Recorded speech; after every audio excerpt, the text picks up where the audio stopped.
Students, आज की video में मैं आपको सर्कल का डायामीटर और रेडियस निकालना सिखाऊंगी। ठीक है, तो अगर हमें डायामीटर गिवन है तो उसका रेडियस कैसे निकालते हैं, और अगर हमें रेडियस गिवन है तो उसका डायामीटर कैसे निकालते हैं। ठीक है, मोस्टली आपको उसी सम आता है कि find the diameter of the circle whose radius are. ठीक है, और ऐसे भी आता है find the radius of the circle whose diameter is 12 centimetre, जितना मर्जी, कोई 10 सेंटीमीटर, जो भी उन्होंने गिवन दिया होता है। ठीक है, तो ये मैं आपको सिखाऊंगी कैसे। ठीक है, तो ये बताने से पहले मैं आपको उसका फॉर्मूला बताऊंगी कि रेडियस किसके इक्वल होता है और डायमीटर का क्या फॉर्मूला होता है निकालने का। ठीक है, तो पहले हम थोड़ा सा सर्कल के बारे में समझ लेते हैं।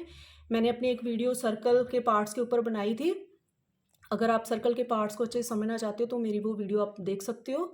तो पहले अब यहाँ पे तो मैं आपको सिर्फ सर्कल, उसकी रेडियस और डायमीटर के बारे में बताऊँगी।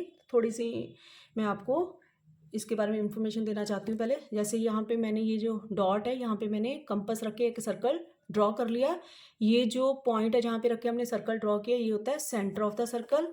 और सर्कल के सेंटर से लेके आप सर्कल के एज पे अगर इसको एज से मिला दें, ऐसे कहीं पे भी, इसको मान लो मैंने ए नाम दे दिया, इसको सेंटर को मैंने ओ नाम दे दिया। ये जो सेंटर से लेके उसकी सर्कल की एज के किसी भी पॉइंट पे अगर हम एक लाइन उस दोनों को मिला देंगे तो वो बन जाता है रेडियस। ठीक है, कोई भी हो सकती है, यहाँ पे कहीं पे भी रेडियस हो सकता है, तो ये होता है रेडियस।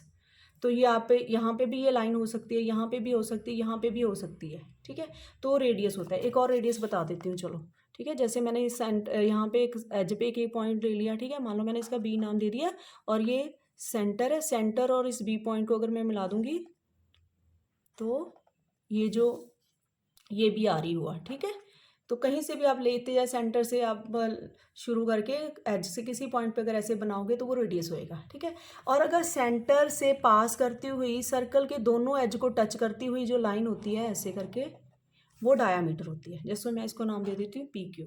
ठीक है, तो कोई भी हो सकती है। बीच में ये भी बनाऊँ तो ये यहाँ से भी हो, कहीं से भी हो सकती है, लेकिन वो सेंटर से पास करती है और सर्कल के दोनों एज से को टच कर देती है। तो ये क्या होती है, इसको मैं एस टी नाम दे देती हूँ। ठीक है, तो ये क्या हुआ, ये डायामीटर हुआ। ये जो ऐसे सीधी लाइन होती है इसको हम डी कहते हैं। ठीक है, तो इसका मतलब जो पी क्यू है वो क्या है, डी। इसको मैंने डी नाम दिया। ठीक है, ये पी क्यू क्या है, पूरे का पूरा ये जो पी क्यू है, ये जो पूरे का पूरा पी क्यू है, ये जो वो क्या है, डी।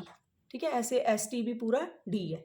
ठीक है, अब मैं बताऊंगी कि रेडियस जो है उस रेडियस को हम आर लिखते हैं और डायमीटर को डी लिखते हैं। ठीक है, तो अब अगर हमने रेडियस निकालना है तो क्या फार्मूला होता है। ठीक है, तो और अगर डायमीटर निकालना है तो उसका क्या फॉर्मूला होता है। ठीक है, तो पहले मैं बताती हूँ डायामीटर का। तो डायामीटर डी क्या होता है, 2r के बराबर। ठीक है, देखिए ना, ये r है, अगर इसको मैं पूरा आगे तक ले जाऊँ तो ये 2r हो जाएगा, डबल हो गया ना। जैसे देखो ये डायमीटर मैंने बनाया पी क्यू, अगर ये इतना r है तो ये उसका डबल हो गया, 2 टाइम हो गया, तो d क्या हो गया, 2r।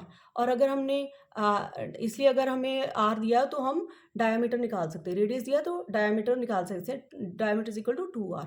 और अगर हमें रेडियस निकालना है तो रेडियस किसके इक्वल होगा, रेडियस होता है d/2, मतलब कि डायमीटर का हाफ। ठीक है ना, ये डायमीटर है और इसका हाफ कर देंगे तो वो रेडियस बन जाएगा। तो हमने रेडियस क्या होता है, डायमीटर का हाफ। तो ये था। ठीक है, तो अगर हमने जो सम निकालना है उसके लिए आपको ये दो फॉर्मूले आने चाहिए। ठीक है, तो चलिए अब इन दोनों फॉर्मूलों को यूज़ करते हुए हम सम निकालते हैं। तो क्वेश्चन पहला है, find the diameter of the circle whose radius are 4 centimetre and 10 centimetre. कोई भी नंबर हो, कोई फ़र्क नहीं पड़ता, सेम फॉर्मूला आना चाहिए। ठीक है, तो क्या करेंगे, देखो, तो यहाँ पे हम सॉल्व करते हैं इसको। ठीक है, तो आर फाइंड द डायमीटर फाइंड करना है, रेडियस हमें दिया है तो हमें आर दिया हुआ, आर कितना दिया हुआ है, 4 सेंटीमीटर। ठीक है, आर हमारा 4 सेंटीमीटर है। अब हमने क्या करना है, हमने निकालना है इसका डायामीटर। तो डायामीटर क्या होता है, 2r। ठीक है, तो डायमीटर 2r होता है। तो हम क्या करेंगे, फिर इक्वल टू 2r कितनी है हमें गिवन है, 4 सेंटीमीटर। तो ये क्या हुआ, 2 4 का 8। दूसरा सम करते हैं, यहाँ पे हमें r कितना दिया हुआ है, ये वाला 10 सेंटीमीटर। ठीक है, डायमीटर क्या होता है, 2r। ठीक है, तो 2 मल्टीप्लाई आर कितना है 10 सेंटीमीटर। तो 2 को 10 से किया तो ये आ गया, मल्टीप्लाई किया 2 को 10 से तो 20 सेंटीमीटर।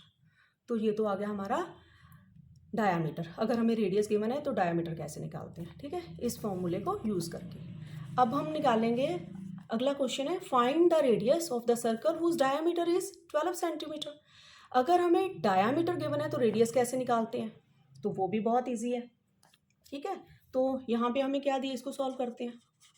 तो हमें क्या गया है, डायामीटर कितना दिया हुआ है 12 सेंटीमीटर। तो डायामीटर का फॉर्मूला क्या आता है, D is equal to diameter, find the radius, sorry हमने रेडियस निकालना है, डायामीटर गिवन है तो डायामीटर 12 सेंटीमीटर, तो रेडियस का फॉर्मूला क्या होता है d/2। तो हमने निकालेंगे रेडियस क्या होता है d/2, ठीक है। तो d क्या कितना दिया हमें 12 सेंटीमीटर और नीचे क्या है 2, और ये कट जाएगा 6 2 का 12, तो आंसर क्या आ गया 6 सेंटीमीटर, ठीक है। तो एक और सम लेके आपको मैं करवा देती हूँ, ठीक है। अब मैं डायामीटर एक और ले लेती हूँ, जैसे कोई भी अपनी तरफ से कोई बड़ा नंबर ले लेती हूँ डायामीटर। मैंने मान लो हमें डायामीटर गिवन है 64, ठीक है, 64 है, तो हमने इसका रेडियस निकालना है। तो रेडियस क्या होता है d/2, ठीक है, 64 सेंटीमीटर। तो फिर हम क्या करेंगे 64 सेंटीमीटर ऊपर लिख देंगे, नीचे 2 लिख देंगे। तो इसको क्या करोगे साइड में डिवाइड करके देख लो, 64 को 2 से डिवाइड किया, 2 3 का 6, 4 ऊपर नीचे आ गया, तो 2 2 का 4, तो ये आ गया 32। तो ये इसको कट करके ये 32 से कट गया, ठीक है। तो ये आ गया 32 सेंटीमीटर।